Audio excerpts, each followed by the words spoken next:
Welcome to the Oasis. My name is Mike, and today I'm going to be checking out Medal of Honor Above and Beyond. Now, it's been 8 years since the last Medal of Honor game released, and this is the first time the series has come to virtual reality. I'm going to be playing this game on the Oculus Quest 2 using a link cable connected to my PC, so please bear in mind that this game is only available on PC right now, either through Steam or the Oculus PC platform. The game releases today, the 11th of December, for $60 or 55 British pounds, making it one of the most expensive VR titles to date. If you're in the UK though, the Oculus version is £10 cheaper than the Steam version at £45, so bear that in mind if you want to save yourself a few quid. So in this video, I'll be showing you some gameplay from one of the levels during the second mission, so you can get a good look at how the game plays, and then at the end of the video, I'll be giving you my review on the game, having put in over 8 hours to finish the single-player story campaign. Timestamps are in the description down below, as always. I hope you enjoy this one, and without further ado, let's dive in. I can see the train up ahead. Go, go, go! The Sergeant and I are chasing down this Nazi train right now. We've got to rescue one of our colleagues, Juliet. She's on the back of this train. She's working for the French resistance, but she's currently undercover as a Nazi and stuck on this train, so we've got to go and rescue her. But first, we've actually got to get on this train. So put your foot down, Sarge. Uh-oh. This should be fun. Whoa!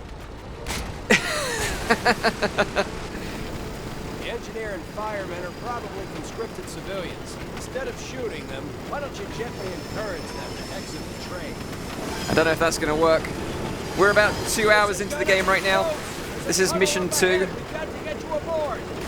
So just be aware, there might be some minor spoilers ahead. But let's see if we can actually get on this train. Uh-oh. There's a tunnel ahead. This is our moment. Let's go. Just another reason for these to stop or We made it onto the train. Hey, what's up, fellas?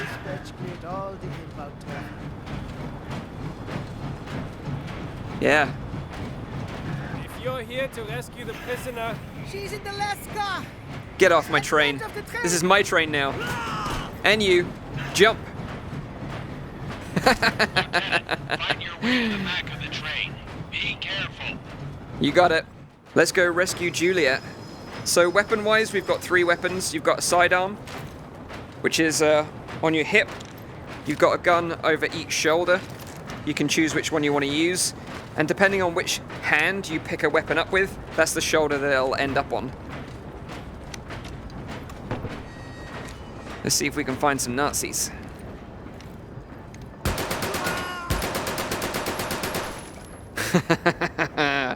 To reload, just eject the mag, pressing A, put a new mag in, slide the rack, we're good to go. We've got health packs on our left hand here that you can pick up and inject yourself with if you need to. You can collect some more. 3 is the maximum amount you can carry. Oh look, there's a helmet. The funny thing is you can actually put these on. That's so cool. Okay, let's try the other weapon. See how that works. What's up?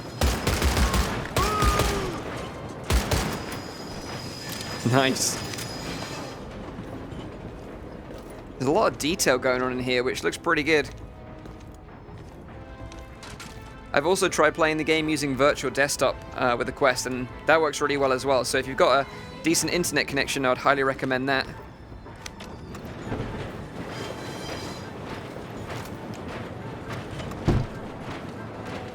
Hello.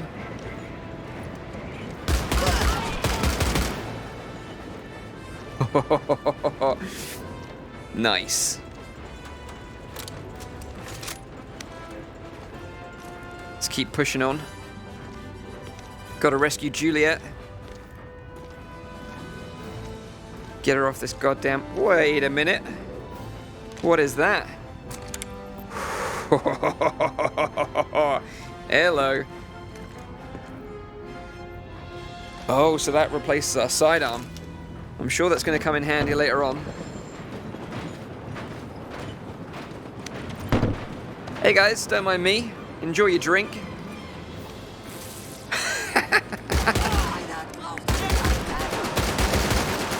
Whoa. Ooh, hello.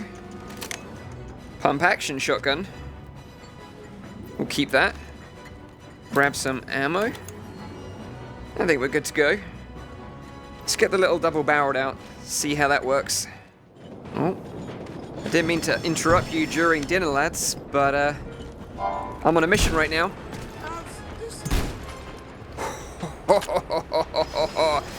This double barrel shotgun is badass.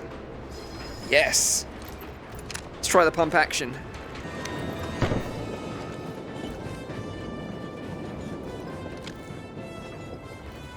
You ain't going anywhere, mate.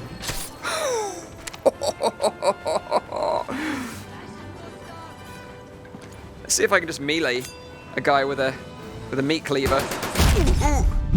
Oh, he damaged me. He hurt me, all right. Oh, it's like that scene out of Pulp Fiction that's still stuck in me. Oh my god. The meat cleaver in his head. Lieutenant, you're more than halfway to Juliet. Keep going, but keep your head down. And check this out, you can reload this gun by pumping it with one hand, Terminator style. That's awesome. There's tons of stuff here that you can interact with. It's kind of nice. Loads of detail in these environments. Whoa. Lieutenant, the Gestapo sent a distress call. The German High Command has diverted a squadron of Stukas your way. Their orders are to stop you, even if that means derailing the train.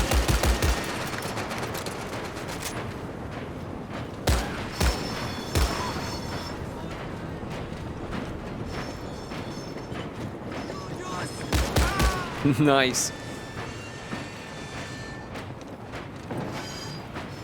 I guess they're the planes that they were talking about. They're about to have a very bad day, trying to stop me.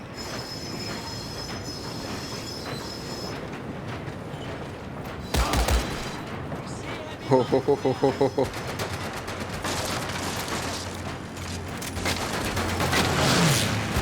Oh.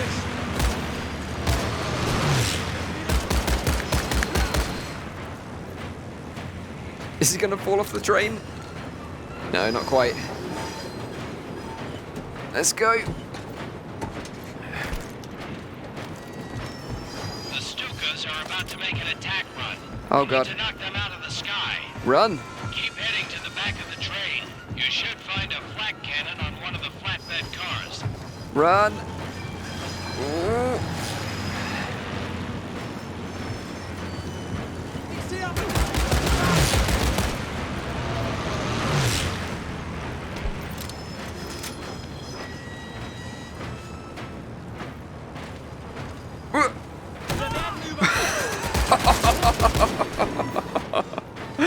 I totally pushed that guy off the train.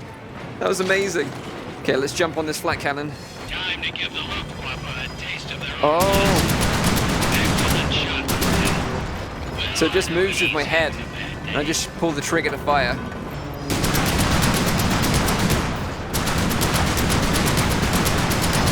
work, Lieutenant. You shot down the entire squadron.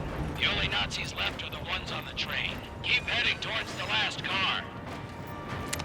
Got it. Let's get Old Faithful out.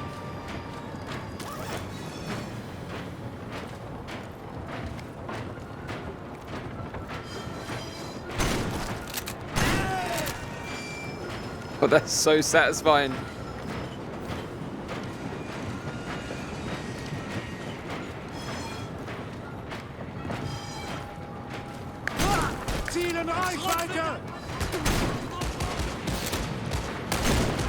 Let's push him off. That was so much fun. See you later, Hans. Oh!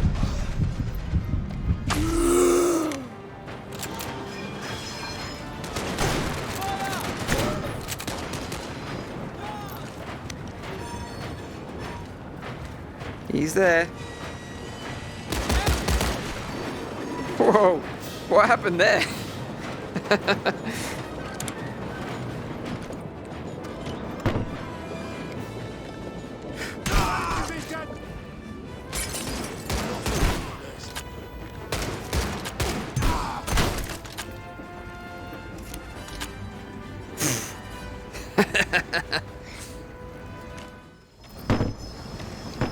She has a gun!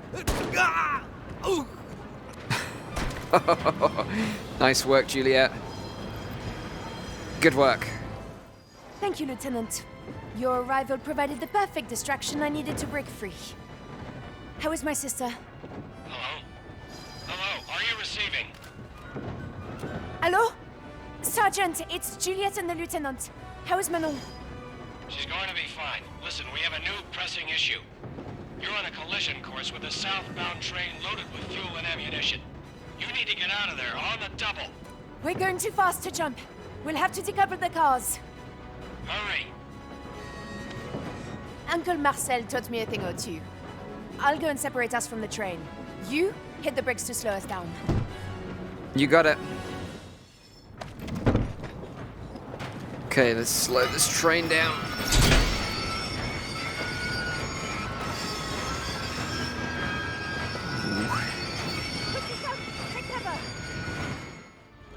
Quickly come! Take cover!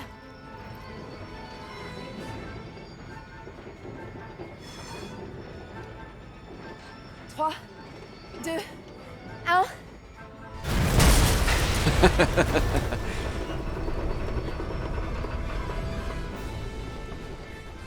Good job, Juliet. Good job. Et voilà. Thanks for the pickup, Sergeant. Anytime, kid. Wait for it.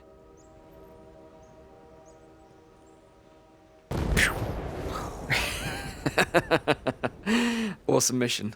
Let's get you back to your sister. Okay, so that's some gameplay to whet your appetite and give you a flavour of how the game plays. This is just a small section of the game, as the single player campaign took me over 8 hours to complete, and I was rushing through it somewhat without really looking for the collectible items scattered around each of the missions, so I'd expect most players to finish the game in around 10 hours. And that's just the single player campaign. That doesn't include the survival mode, the multiplayer mode, and the gallery videos, which adds more content to the package which might help justify the purchase for those concerned about the high price tag. The only thing I can't comment on right now is the multiplayer content, as the servers weren't live at the time of recording this video. I might do a separate video on the multiplayer mode, and if you'd like to see that video, let me know in the comments down below. So now, let's talk about the game in a bit more detail, starting with the recommended specs, as you're going to need quite a beast of a machine to run this game. You're going to need a PC with an i7 9700K processor, 16GB of memory, an Nvidia RTX 2080, and over 180GB of hard drive space, preferably on an SSD.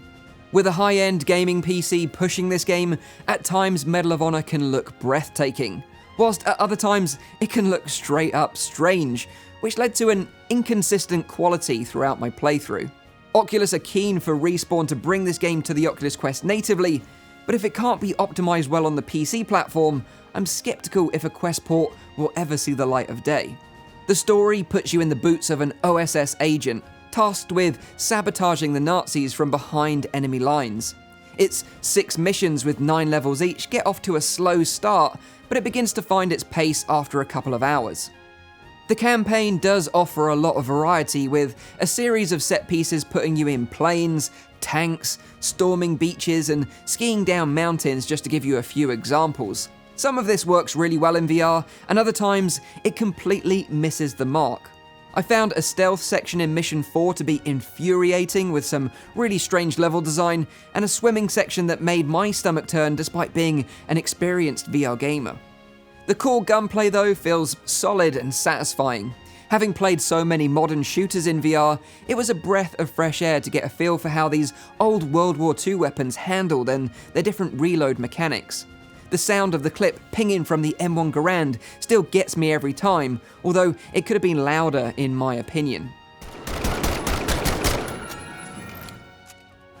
Some of these weapons also have tricks to them. For example, you can spin the lever action rifle to reload it, or you can flick a double-barreled shotgun down to load up some shells and flick it back up again, which is really satisfying and never got old.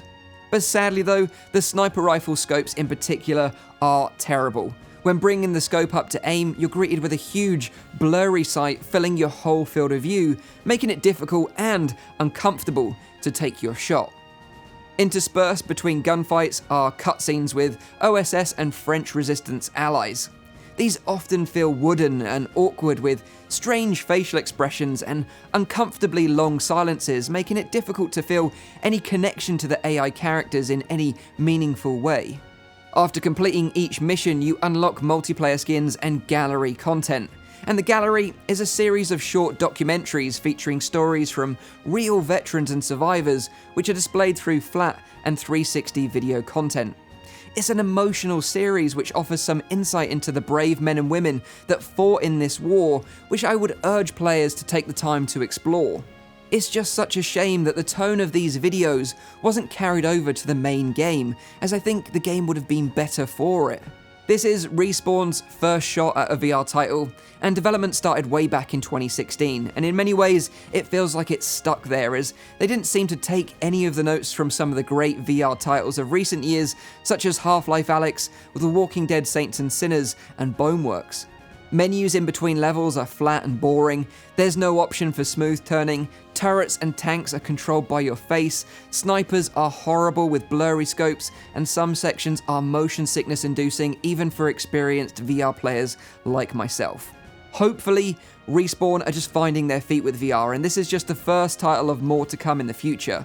I would love to see them bring Titanfall to virtual reality, so I'll keep my fingers crossed for that. So overall, I would say the game can be fun, and sometimes it's even great. But a few bugs, strange VR design choices, some awkward moments during cutscenes, and inconsistent quality ultimately let it down. With that said though, I am looking forward to jumping into the multiplayer to see what that has to offer. But let me know what you think of Medal of Honor Above and Beyond in the comments down below. Are you going to be picking up this game, or have you been put off by the high price tag and system requirements? I'd love to know in the comments down below. Leave a like if you liked the video and you found it useful. Make sure you're subscribed for all my future VR content. And as always, I'll see you on the next one. Cheers.